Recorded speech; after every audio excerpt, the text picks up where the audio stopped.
So just start, Matt. What do you make of Doc getting fired? Interesting.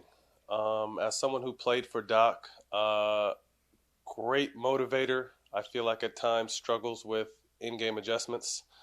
It's been well documented all week before he was fired, just his record in closeout games or his teams blowing 3-1 or 3-2 leads.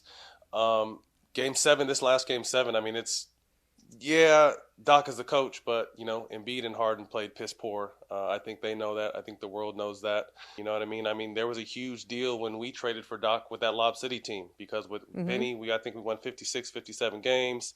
Doc is supposed to be the guy to get us over the hump, and although that team had more internal issues along with players, Doc's just inability to.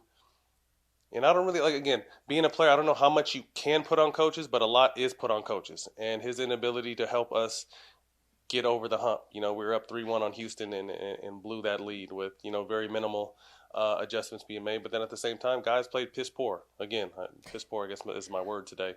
Yeah, I mean, it's interesting. You look at him big picture, and there's a lot of reasons why, hey, this may be justified. But in terms of the specific of game six and game seven in this series, I mean, his key players didn't play well down the stretch in game six. Right. And by the way, if Jason Tatum didn't happen to get hot at the end of that game, in the very bit of the fourth quarter, Yeah. this is a different conversation. They win game six at home and they're in the conference finals, and he Yeah. still has his job, and I'm sure has his job for years to come.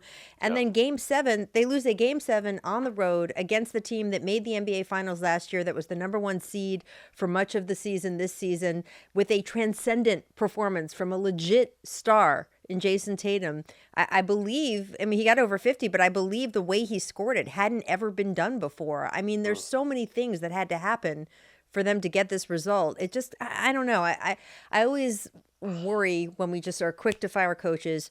Who are you going to get to replace him? Is that person going to actually be better?